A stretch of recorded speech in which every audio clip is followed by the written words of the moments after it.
2 நாளாகமும் 20ஆம் அதிகாரம் 2 நாளாகமும் 20ஆம் அதிகாரம் 12ஆம் வசனம் வாசிங்க. எங்கள் தேவனே, அவர்களை நீர் நியாயம் தீர்க்க மாட்டீரோ? எங்களுக்கு விரோதமாக வந்த ஏராளமான கூட்டத்திற்கு முன்பாக நிற்க எங்களுக்கு பலன் இல்லை. நாங்கள் செய்ய வேண்டியது இன்னதென்று எங்களுக்கு தெரியவில்லை. ஆகையால் எங்கள் கண்கள் ஆமாம். இன்னைக்கு என்ன பிரசங்க தலைப்புனாக்கா, எங்களுக்கு பலன் இல்லை. பார்க்கலாமா? அங்கே மேலே என்னதுங்க? எங்களுக்குன்னா இல்லை, பலன் இல்லை. எங்களுக்கு பலன் இல்லை. இந்த 2 நாளாகமும் 20:12 நிறைய கருத்தில் இருக்கிறது. நிறைய யோசபாத் நிறைய வார்த்தைகளை சொல்கிறார், கருத்தான வார்த்தைகளை சொல்கிறார். இதில் இப்போ நீங்கள் வாசிக்கணும், மறுபடியும் வாசிக்கலாமா?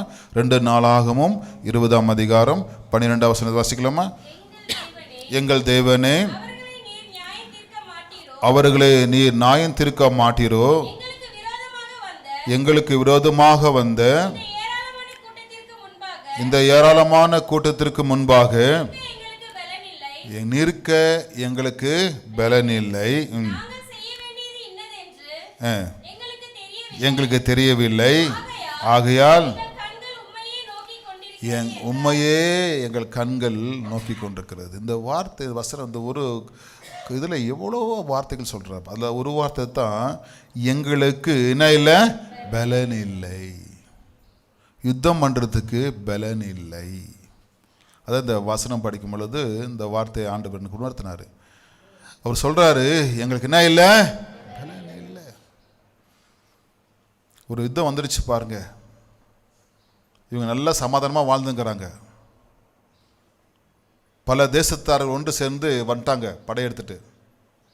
1ஆம் வசனம் வாசிங்க. 20:1 இதற்கு பின்பு பாருங்க, எத்தனை ஜனம் பாருங்க. 1 மோவாப் புத்திரர், 2வது அம்மோன் புத்திரர், அவர்களோடு அம்மோயருக்கு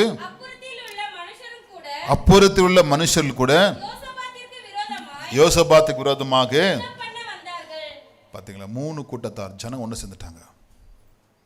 எப்படி இருக்கும் இஸ்ரவேல் தேசத்தில்? வந்துட்டாங்க யுத்தத்துக்கு. திரளான கூட்ட ஜனங்க நிற்கிறாங்க. இவள்கிட்ட ஜனங்க அவ்வளோ இல்லை.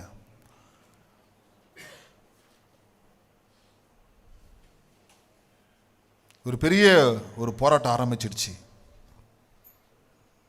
அவங்க எப்படியாவது இவங்களை ஒழிக்கணும், இவங்களை அழிக்கணும்னு திட்டம் பண்ணிட்டாங்க.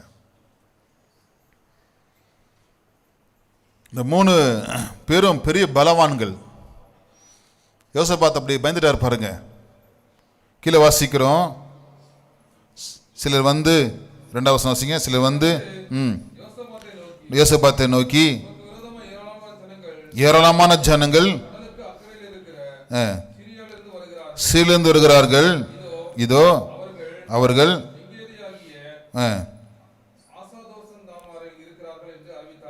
3ஆவது வசனம். அப்பொழுது யோசபாத் பயந்து, பார்த்தீங்களா, ஒருமுகப்பட்டு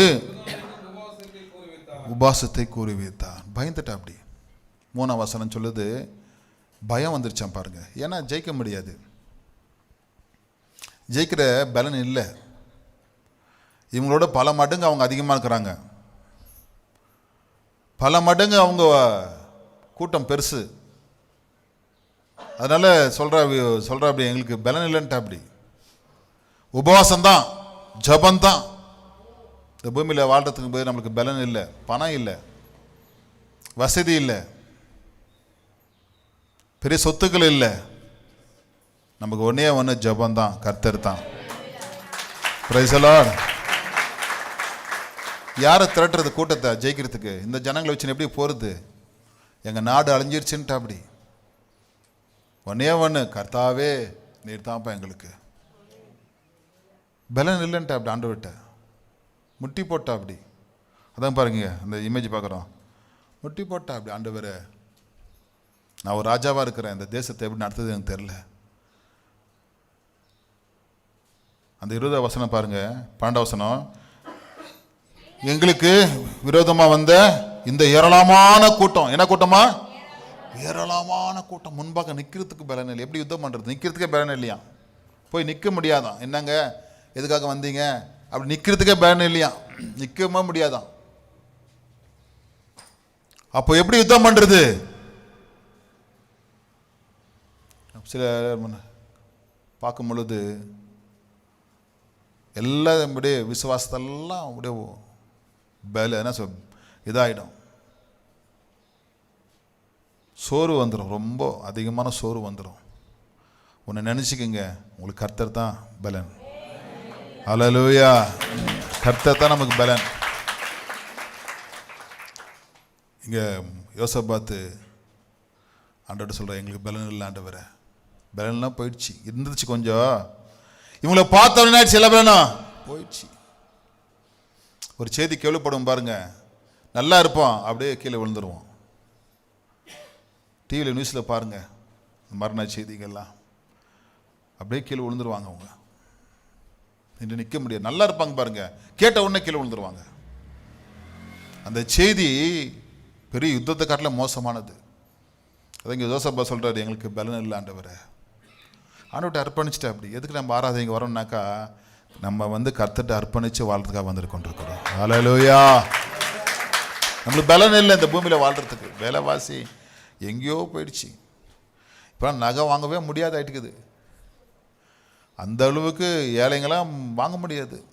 பணக்காரன் கூட யோசிக்கிறாங்க அளவுக்கு வந்துடுச்சு பாருங்க. லேண்டெல்லாம் வாங்குற முடியாத அளவுக்கு, அந்த அளவுக்கு ஏகப்பட்ட ரேட் ஆயிடுச்சு. ஆனால் கர்த்தர் செய்வார். யார் செய்வார்?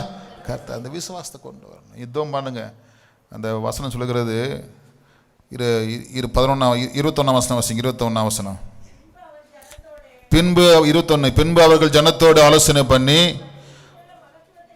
பரிசுத்தமுள்ள மகத்தை துதிக்கவும் நடந்து போய் துதியுங்கள் பாடி,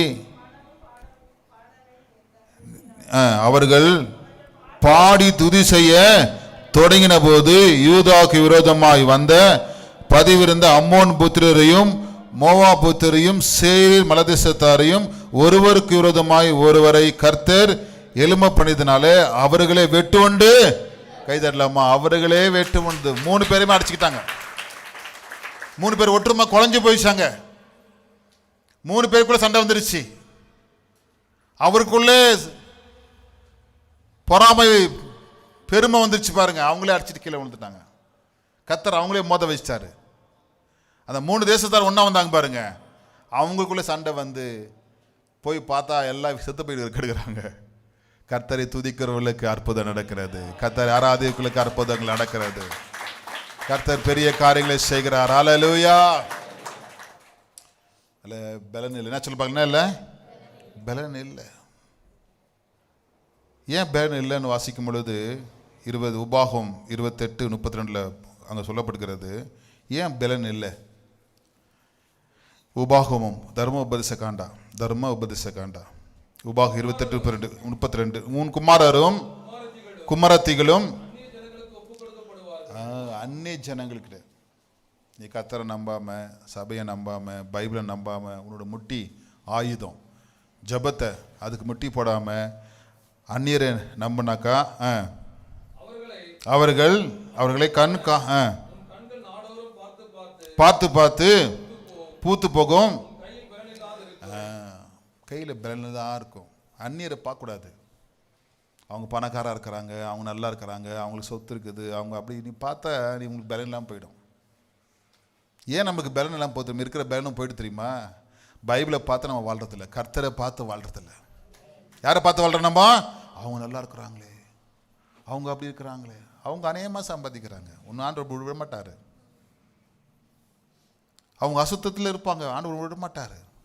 அவங்க விக்கிரத்தில் இருப்பாங்க, ஆண்டவர் விட மாட்டார். அவங்க 4 பேர் கொண்டுட்டு கூட சம்பாதிச்சு முன்னுக்கு வருவாங்க, ஆண்டவர் அப்படி விட மாட்டார். உன்னை கொஞ்சம் சம்பாதிச்சா கூட உண்மையாக சம்பாதிக்கிற வச்சுக்காரு அவங்கள. அல்லேலூயா. யாரையும் அழிக்காம கொல்லாம ஏமாத்தாம. ஆனால் நம்ம என்ன பண்ணுறோம்? நம்ம உண்மையாக இருக்கிறோம், அதை நம்ம பார்க்கறது இல்லை. அவங்கள பார்த்தோம்னாங்க நம்மளுக்கு பலன் போயிடும். நிறைய பேர் அப்படி தான், அவங்கள பார்த்து பின்மாட்டம் அடைஞ்சிடறான். நான் இவ்வளோ நாள் வரேன் சர்ச்சுக்கு, எனக்கு ஒன்றுமே இல்லை, எங்கள் சொந்தக்காரெலாம் நல்ல கோடீஸ்வராக இருக்கிறாங்க அப்படின்னு சர்ச்சை விட்டு நின்றுவாங்க. ஏன்? அவங்க அநியாயத்தில் வாழுவாங்க. அது தெரியாது. பணம் தான் நம்ம பார்க்குறோம். அவங்கள்ட்ட இருக்கிற பணம், அவங்கள்ட்ட இருக்கிற அநியாயத்தை பார்த்தா நம்ம ஆண்டவர் எவ்வளோ பரிசுத்தம் உள்ளவர். அல்லேலூயா. 24ஆம் அதிகாரம் நீதிமொழிகள் 10ஆம் வசனத்தை வாசிக்கும் பொழுது ஏன் நம்மளுக்கு பலன் இல்லாமல் போகுது பார்க்கும் பொழுது வாசிக்கலாம். நீதிமொழிகள் 24:10. ஆபத்து காலத்தில் சோர்ந்து போவாயானால் பலன் கூறுங்க. ஆபத்து வரும் பாருங்க. கொரோனா வந்துருச்சு, டக்குன்னு வேலை இல்லாமல் போகும், ஏதாவது மார்க் கம்மியாகும். ஆபத்து காலம் வரும் பாருங்க. நம்ம ஜெயிக்கணும். அது சோர்ந்து போகக்கூடாது, முட்டி போட்டுருணும். மறுபடி வாசிங்க. ஆபத்து காலத்தில் நீ சோர்ந்து போவாயானால் குறுகிடும், பலன் போயிடும். பலத்தை விட்டுறக்கூடாது. ஆபத்து காலம் வரும் பொழுது நம்ம தைரியமா இருக்கணும். பைபிளை பார்க்கணும். யாருக்கெல்லாம் ஆபத்து வந்துச்சு, அவங்களாம் எப்படி ஜெயிச்சாங்க. ஆதாமிலிருந்து வெளிப்படுத்த புஸ்தகம் இருக்குது. எப்படிலாம் ஆண்டவர் உதவி செய்ய பாருங்க. இப்போ யோசேப்பாத்தை பார்க்குறோம் இல்லையா? அப்போ ஆபத்து வந்துச்சு, எப்படி நின்னாப்படி, துதிச்சாப்படி, ஆராதிச்சாப்படி. நம்ம அப்படி செய்யும் பொழுது கர்த்தர் பலன் கொடுக்கிறாரு. அதை போட்டுக்கிறது. ஆபத்து காலத்தில் நம்ம சோர்ந்து போகக்கூடாது. என்னங்க நீ பிரசங்கம்? பலன் இல்லை.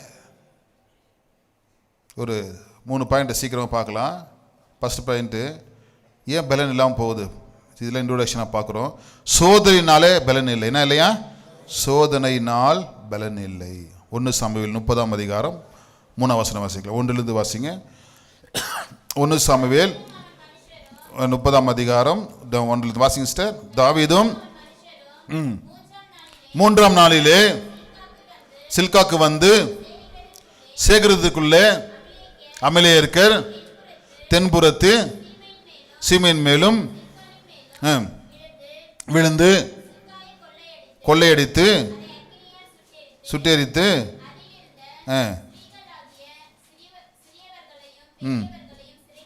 சிறைப்பிடித்து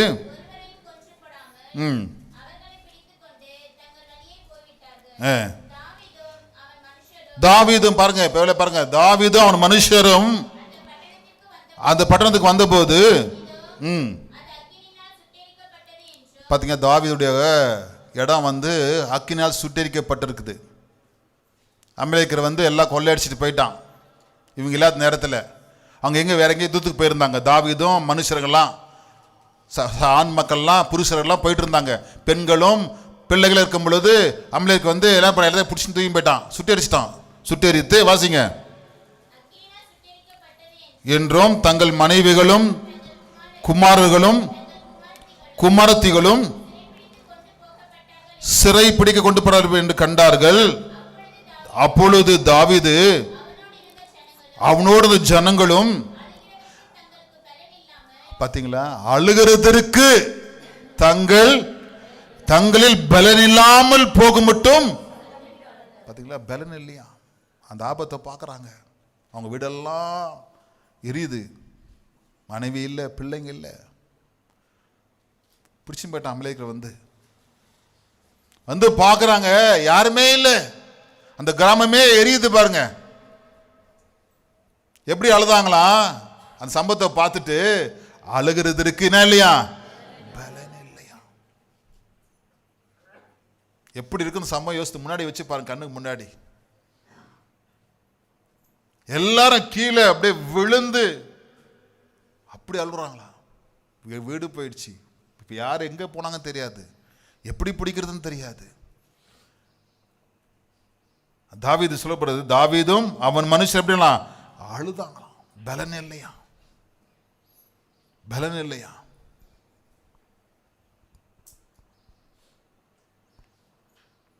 சில சாவுக்கு போகும் பொழுது அவங்க பிரிவினை பார்க்கும் பொழுது அப்படியே கீழே விழுந்துருவாங்க. அப்படியே அழுது தண்ணி தெளித்து ஹாஸ்பிட்டல் கொடுத்து போய் ஏதாவது தண்ணி கூட வாயில் ஊற்றி அவங்கள எழுப்புனா கூட எஞ்சிக்க மாட்டாங்க.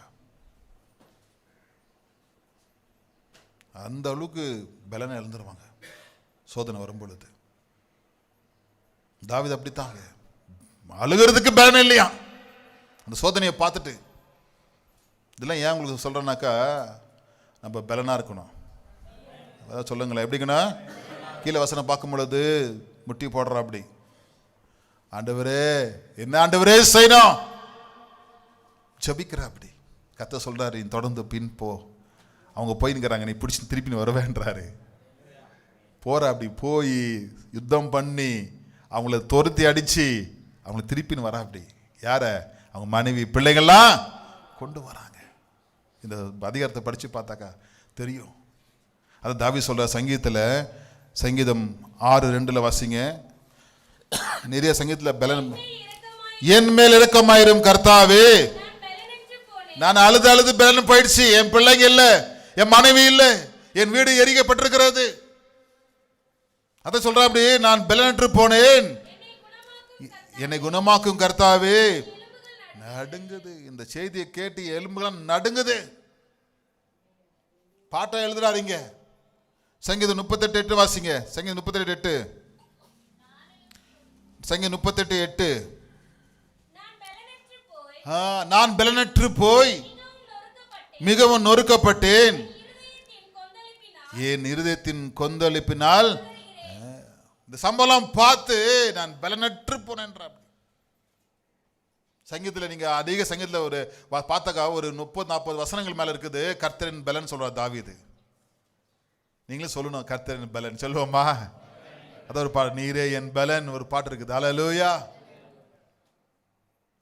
தாவீது சங்கீதத்தில் படிக்கும் போதெல்லாம் நீங்க ஒரு இது எழுதி, நீங்க எங்கெல்லாம் பலன் வருது பாருங்க, அங்க தாவீது பேர் இருக்கும். ஏன்னா அழுவும் பொழுது பலனற்று, பலனே இல்லாம அழுதான். அப்படியா ஆண்டவரே எனக்கு பலன் கொடுன்னு சொன்னாரு பாருங்க, கர்த்தர் பலன் கொடுத்தாரு. சங்கீதம் 28 கடைசி வாசிக்கிறோம். சங்கீதம் 28 கடைசியாக அந்த வசனங்கள் பாருங்க, கர்த்தர் நம்ம ஜனத்துக்கு பலன் கொடுத்து. சங்கீதம் 28 இதோ 29 கடைசி வாசிங்க. 29:11. கர்த்தர் தம் ஜனத்திற்கு பலன் கொடுப்பார். தலைப்பு வாசிங்க. தலைப்பு பலன் கொடுத்திருக்காரு கர்த்தர். உங்களுக்கு சோதனை வரும் பொழுது மரணத்துக்கு நேரம் போக்காதீங்க, கர்த்தர் உங்களுக்கு பலன் கொடுப்பார். கரலை தட்டி கர்த்தரை வழிபடுங்க. கர்த்தரே ஒரு பலனா இருப்பாரு. எல்லாமே திருப்பிட்டானா தாவீது, எல்லாம் திருப்பிக்கணும். உங்க வாழ்க்கையில நீங்க எல்லாம் எதெல்லாம் இழக்கிறீங்களோ அதெல்லாம் திருப்பி ஆண்டு உதவி செய்வார். அல்லேலூயா. ரெண்டாவது என்ன, ஆவிக்குரிய பலன் இல்லை. என்ன இல்லையா? அங்க யோசப்பா சொல்றாரு, எங்களுக்கு பலன் எல்லாம் யுத்தம் பண்றதுக்கு. சோதனை வரும் பொழுது பலன் இல்லாமல் போகுது. ரெண்டாவது ஆவிக்குரிய பலன் ஒண்ணுக்குது. என்ன சொல்ல பார்க்கலாம், வாசிங்க. 1 கொரிந்தியர் 3:1 வாசிக்கலாம். 1 கொரிந்தியர் 3:1. மேலும் சகோதரரே, நான் உங்களை ஆவிக்குரியவர்கள் என்று பேசக்கூடாமல் மாம்சத்துக்குரியவர்கள் என்று கிறிஸ்துவுக்குள் குழந்தைகள் என்றும் எண்ணி பேச வேண்டியதாயிற்று. ஏன் எனக்கா? 2வது வசனம் வாசிங்க. நீங்கள் பலன் இல்லையா? ஒரு அவர் ஜெபிக்கிறது பலன் இல்லை, 5 அதிகாரம் படிக்கிறதுக்கு பலன் இல்லை, வாரத்துக்கு ஒரு நாள் உபவாசம் இருக்கிறதுக்கு பலன் இல்லை, சுவிசேஷம் சொல்றதுக்கு பலன் இல்லை, பேயை துரத்துறதுக்கு பலன் இல்லை. பேயை இயேசு நாமத்தில் போ அப்படின்னா போது, அது துரத்துக்கு பலன் இல்லை. ஆவிக்குரிய பலன் போயிடுச்சு. ஒரு சொப்பனை கண்டா அலறோம், அது ஜெயிக்கிறதுக்கு பலன் இல்லை. கெட்ட கனவு வந்தா பயப்படுறோம், அமாவாசை வந்தா பயப்படுறோம், ஆவிக்குரிய பலன் இல்லை. வெளியே போறதுக்கு பயப்படுறோம். வாசிக்க வசனம். நீங்கள் என்ன இல்லையா பலன் இல்லாதவர்களானால் உங்களுக்கு என்ன இல்லை, போஜனம் கூடாமல் பால் வர ஊழியக்காரெல்லாம் ஜெபிச்சுக்கிறது. நீங்க ஊழியக்காரன் மாறினுங்க. ராம சொல்லுங்க, ஐயா எனக்காக ஜெபிச்சுக்க, ஐயா நான் சோர்வாக்குறேன், ஐயா எனக்காக ஜெபிச்சுக்க, நான் வேதிக்கிறேன், ஐயா எனக்காக ஜெபிச்சுக்கங்க, எனக்கு கஷ்டமாக, ஐயா எனக்காக ஜெபிச்சுங்க, கெட்ட கனவு வருது, எனக்காக ஜெபிச்சுக்கங்க, பிசாசுக்கிரியா இருக்குது. என்ன இல்லை, ஆவிக்குரிய பலன் இல்லை. எல்லாம் புது விசுவாசிங்க ஜெபிச்சுக்குவாங்க, புதுசாக கூட்டு வருவாங்க, ஊழியக்கார ஜெபிக்க, அதாவது ஆண்டது உணர்த்துவார், ஆவியானவர் சொல்லுவார், விடுதலை ஆவார், அது பரவாயில்ல. பழைய விசுவாசிங்களாம் எப்படி இருக்கணுமா? பலனாக இருக்கணும். ஒரு சொல்லுங்க, ஜெபிக்கிறது ஒரு பலன், ஹல்லேலூயா, பாடுறது ஒரு பலன், துதிக்கிறது ஒரு பலன், ஆராதிக்கிறது ஒரு பலன். ஆராதனை பண்ணும்பொழுது தடைகள் உடை என்ற விசுவாசம் வரணும். ஹல்லேலூயா. முட்டி போட்டு ஜெபிக்க ஒரு பலன் வருது ஆண்டவரே சொல்லணும். அந்த ஊழியக்காரர் ஜெபிச்சா தான் எனக்கு பலன் கிடைக்கும், அந்த ஊழியக்காரர் ஜெபிச்சா தான் எனக்கு நன்மை கிடைக்கும், அந்த ஊழியக்காரர் ஜெபிச்சா தான் எனக்கு ஆசை. இல்ல, நீ ஜெபம் பண்ணவே கர்த்தர் உனக்காக வானங்களை திறப்பார்.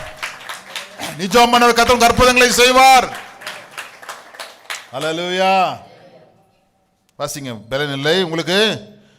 பாலை குடி கொடுத்து இன்னும் நீங்கள் எப்படி இருக்கீங்களா? மாம்சத்துக்குள்ள இருக்கிறபடினாலே இப்பொழுது உங்களுக்கு என்ன இல்லை? பலன் இல்லை. அல்ல, ஆவிக்குரிய வாழ்க்கையில பலனா இருங்க. ஜெபிக்கிறதுல விசுவாசமா இருக்கிறதுல பதம் கஷ்டமா, ஆண்டவரே தேவையில்லை சந்திங்க சொல்லுங்க. ஒரு வேலை வேணுமா ஜெபம் பண்ணுங்க. ஆண்டவர் அற்புதங்களை செய்கிறார். ஹல்லேலூயா. பலனாம சோர்ந்து போயிருங்க. எனக்காக ஜெபிச்சுக்குங்க, எனக்காக ஜெபிச்சுக்குங்க. நல்லது. ஜெப குறிப்பு சொல்றது தப்பு சொல்லல. அதிலே வாழ்ந்துடாதீங்க. பால் குடிக்கிற மாதிரி ஒரு ஆமென் சொல்லுங்களேன். அம்மா எனக்கு என்ன பால் கொடுமா, அம்மா எனக்கு பால் கொடுமா, நீ போய் எஞ்சி சாப்பாடு பண்ற மாதிரி மாறணும். நம்ம இந்த குழந்தைங்களை இப்போ பாருங்க பெருசாகிட்டாங்க. இன்னும் 10 வருஷம் கழிச்சு அம்மா எனக்கு பால் கொடுமா, எனக்கு டிஃபன் கொடுமா சொல்லும். இவங்களே என்ன பண்ணோம், போய் என்னம்மா பண்ணோம், உப்பா பண்ணுமா, சப்பாத்தி பண்ணுமா, பண்ணுறம்மான்னு மாறணும். இன்னும் எனக்கு சோறு போடுமா, எனக்கு ஊட்டுமா, இன்னும் எனக்கு ஊட்டுமா, இன்னும் எனக்கு ஊட்டுமா, இன்னும் எனக்கு ஊட்டுமா, என்ன இல்லை? அது மாதிரி தான் நீ கிறிஸ்தவ வாழ்க்கை. எனக்காக ஜெபிச்சுக்கங்க. எனக்கு சக்தி இல்லை, எனக்கு வல்லமை இல்லை, எனக்கு விசுவாசம் இல்லை, எனக்கு பரிசுத்தம் இல்லை, நான் ஒரு பாவி இல்லை. தேவனுடைய பிள்ளைகள் ஆவிக்குரிய பலன் வேணும். ஹல்லேலூயா. அதான் இங்க பவுல் சொல்றாரு, என்னப்பா நீங்க ஆவிக்குரியவர்களாக இருக்க வேண்டும், மாம்சத்துக்குரியவர்கள் அல்ல.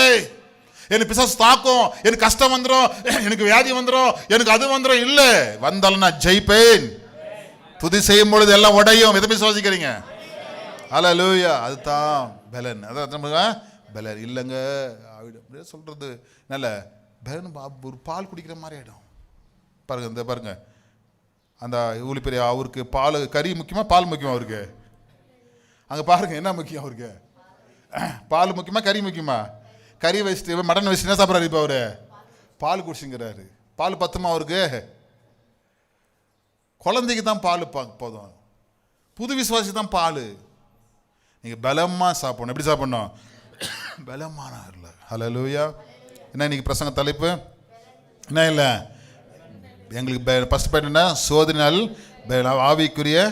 ரெண்டாவது, வருங்காலம் குறித்து பலன் இல்லை. தானியேல் சில சமூகம்லாம் பார்க்குறா, அப்படி இதெல்லாம் நடக்க போகுது பூமியில். அதை பார்த்த உடனே பலன் போயிடுச்சு தானியேலுக்கு. வாசிங்க தானியேல் 10ஆம் அதிகாரம் 8ஆம் வசனம் வாசிங்க. நான் தனித்து விடப்பட்டு, பாருங்க தானியேல் எல்லாம் எடுத்துட்டீங்களா? 10:8 எல்லாம் எடுத்துட்டீங்களா? காரணக்காரன் எடுத்துட்டீங்களாமா பைபிளில்? நான் தனித்து விடப்பட்டு அந்த பெரிய தரிசனத்தை, பெரிய தரிசனமா கோடு போடுங்களா? எல்லாம் எடுத்துட்டீங்களா பிரதர்ஸ்? அப்போதான் புரியும் பாருங்க. பெரிய தரிசனம் போடுங்களா மருதமா? பெரிய தரிசனம் சும்மா இல்லைங்க. பெரிய தரிசனத்தை கண்டேன். பாத்தீங்களா? பலன் போயிடுச்சுன்ற. தானியேல் பலசாலி. ராஜாவே பார்த்து தானியேல் பயப்படுவாரு. என்ன இருந்தாலும் தானியேல் சிங்கத்தில் போயிட்டு வந்தவர். சோதனையில எல்லாம் ஜெயிக்கிற மனுஷன் அவரு. சிறையிலிருந்து வந்தவங்க, சிறை பத்திலாம் தெரியும், கஷ்டம் நஷ்டம் தெரியும், எதுக்குமே அஞ்சாத ஒரு மனுஷர் பெரிய தரிசனத்தை பார்க்கிற. அப்படி நடக்க போற பூமி நடக்க போற தரிசனத்தை பார்த்தவர் என்ன பண்றாரு? பலன் போயிடுச்சு. அடுத்த லைன் வசிங்க. வாடி போயிட்டு தினற்று போனேன். ஆண்டுடைய தரிசனம் பார்க்கிற. அப்படி அதை தூதவன் சொல்றா, அப்படி என்னை வந்து 21 நாள் பிடிச்சி வச்சுட்டாங்கப்பா, உன்ட்டு ஜபத்தை எடுத்து வர முடியலன்னு சொல்றா. அப்படி பாருங்க, இதெல்லாம் நடக்க போகுது இந்த பூமியில அப்படின்னு சொல்லும் பொழுது அந்த தரிசனத்தை பார்க்கிற. அப்படி பெரிய தரிசனம், அது பயங்கரமான தரிசனத்தை பார்க்கிற. அப்படி அப்படியே பலன் போயிடுச்சுங்க. அவர் சொல்றாரு, அந்த வசனம் வாசிங்க. நான் 10:8 வாசிங்க. நான் தனித்து விடப்பட்டு பெரிய தரிசனத்தை கண்டேன். பாத்தீங்களா? வருங்காலம் ரொம்ப மோசமா இருக்குது. அந்த கிறிஸ்து காலங்க. அதெல்லாம் நீ கேள்விப்பட்டனா பலன் போயிடும். அதிகமாக அது பயமுறுத்தத்தில் பிரசங்கம் பண்ணி, விசுவாசத்தை பண்ணி, பரிசுத்தத்தை பண்ணி நம்ம பரலத்துக்கு போக வேண்டியவங்க. ஆமென் சொல்லுங்க. அந்த கிறிஸ்து காலத்தில் பயங்கரமான கொடுமைகள் இருக்கும் பாருங்க. அதான் நம்ம சர்ச்சுக்குள்ள வந்து என்ன பண்றோம், ஆயத்தமா இருக்கிறோம் கர்த்தர் வந்து நம்ம எடுத்துக்கு வர சொல்லி. ஆமே சொல்லுங்க. அது நடந்துச்சு பாருங்க, பாதி நடந்துச்சு. தரிசனங்கள் எல்லாம் இன்னும் இருக்குது. தானியேல் புத்தகத்தில் சிலது நிறைவேறிச்சு, சில ராஜ்யங்கள்லாம் வந்துச்சுங்க பாருங்க. இந்த தரிசனத்தை பார்த்து பேன் போயிடுச்சு. 16 வாசிங்க, 16 அப்பொழுது 16 அப்பொழுது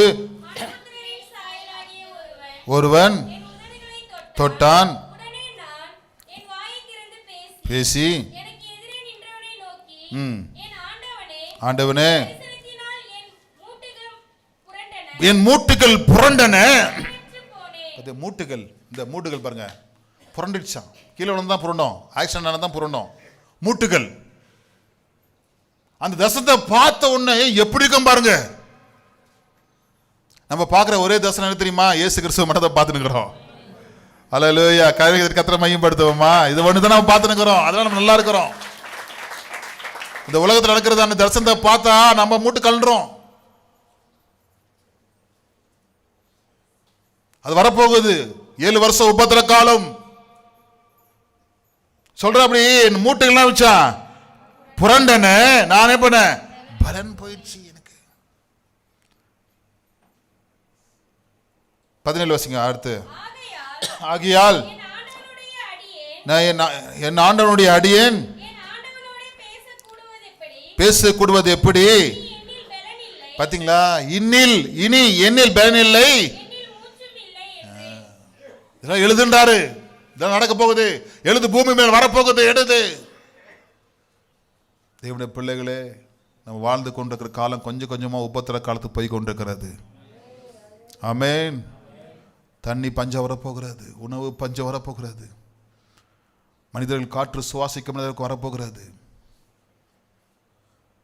ஒன்று, நம்ம ஆண்டவராக இயேசு கிறிஸ்து பலனா இருக்கிறார். அல்லேலூயா. வருங்காலம் பயங்கரமா, பிசாசு இந்த உலகத்தை பயங்கரமான இக்கட்டுகளை கொண்டு போயிருக்கிறான். இல்லை தேவனுடைய பிள்ளைகளே, நமக்கு ரட்சிப்பு தேவனுடையது. ஆமென். அதில் பலனா எப்படி இருங்க சொல்லுவாங்க. எப்படி இருங்க? இந்த மாதிரி விஷயம் வரும்பொழுது பலன் குன்றி போகக்கூடாது தான் இந்த பிரசங்கம். எப்படி என்னென்ன காரியம் வரும்பொழுது வாசிங்க, கன்க்ளூஷன் பண்ணுவோம். என்னங்க சொல்லி பார்க்கலாம். சோதனை என்ன பண்ணுங்க. ஃபர்ஸ்ட் சோதனைகள் வரும் பொழுது, உங்களுக்கு சின்ன சின்ன சோதனை வரும் பொழுது பலனா இருங்க. அடுத்து என்ன சொல்லி பார்க்கலாம். ஆவிகள் பலனமா இருங்க. வீக்னஸாக இருக்காது. ஜபம் இல்லை, பைபிள் இல்லை, திருவிருந்து இல்லை, விசுவாசம் இல்லை, பரிசுத்தம் இல்லாமல் இருக்காதுங்க. கொஞ்சம் பலனா இருங்க. ஆமே. பேய்களை துரத்துங்க. என்ன சொல்லுங்க? பேய்களை, மந்திரங்களை துரத்துங்க. அல்லேலூயா. அசுத்தாவில துரத்துங்க. ஜபம் பண்ணுங்க. வல்லமை இறங்கும். அல்லேலூயா. ஆவிக்கு அடுத்து பார்க்கலாம். வருங்காலம் குறித்து வெளிப்படுத்தும் புத்தகத்தெல்லாம் நீங்க வாசித்து பாருங்க. பயங்கரமான காரியம் நடக்க போகிறது. ஆனால் அதுக்கு முன்னாடி கர்த்தர் நம்மளை ரட்சிக்கிறார். ஆமென். கன்க்ளூஷன் ஒரு வசனம் பண்ணுவோம். உபாகம் 8:18 கர்த்தர் நமக்கு என்ன பயன் கொடுக்காரு வாசிங்க. உபாகம் 8:18. உபாகம் 8. உன் தேவனை கர்த்தரை நினைப்பாயாக,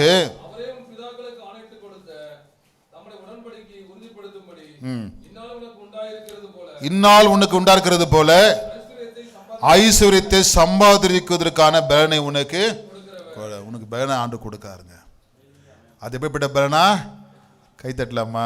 ஐஸ்வர்யத்தையே சம்பாதிக்கிற பலன், ஐஸ்வர்யவானாய் வாழுகிற ஒரு பலன். பக்கத்தில் படிச்சு சொல்லுங்க, ஐஸ்வர்யவானாய் வாழுகிற பலன். ஆமென். முட்டு கண்டு போற பலன் இல்லை. ஆமென் சொல்லுங்க. முட்டு அது தானியேலுக்கு, உங்களுக்கு இல்லை. ஆமென். அவர் எழுதுன அப்படி. நமக்கு என்ன பலன் சொல்லி பார்க்கலாம். ஐஸ்வர்யத்தை நீங்க நான் ஏனக்கா நம்ம எல்லாம் ஆணுடைய பிள்ளைங்க. நம்ம ஆணுல பயமுறுத்தி வளர்க்கல. இதெல்லாம் பைபிள் இருக்குதுன்னு சொல்கிறேன். அவங்களாம் இப்படி அனுபவிச்சாங்கன்னு சொல்கிறேன். ராமே சொல்லலாமா? நமக்கு என்ன பலன் சொல்லுவாங்களா? ஐஸ்வர்யத்தை சம்பாதிக்கிற பலன் கொடுத்து நீ ஆண்டவருக்காக நிற்க உனக்கு உதவி செய்வாராக. அல்லேலூயா. அதனால வருங்காலத்தை குறித்து பயங்கரமாக இருக்கிறது. அதில் குறித்து விசுவாசத்தை விட்டுறாதீங்க. அதுதான் பிரசங்கம். ராமே சொல்லுங்க. பாருங்க என்ன சொல்கிற. அப்படி எனக்கு என்ன யோசிப்பா சொல்கிறார். எங்களுக்கு பலன் இல்லைன்னு சொல்லும் பொழுது கர்த்தர் யுத்தம் பண்ணி பலன் கொடுத்தார். உங்களுக்கு இந்த பூமியில் வாழ்கிறதுக்கு பலன் இல்லைன்னு சொல்லும் பொழுது கர்த்தர் பலன் கொடுத்து உங்களை வாழ வைப்பார். அப்படியே எல்லாம் முட்டி போடலாமா? எல்லாம் அப்படியே முட்டி போட்டு, ஆண்டவரே எனக்கு பலன் கொடுங்க ஆண்டவரே.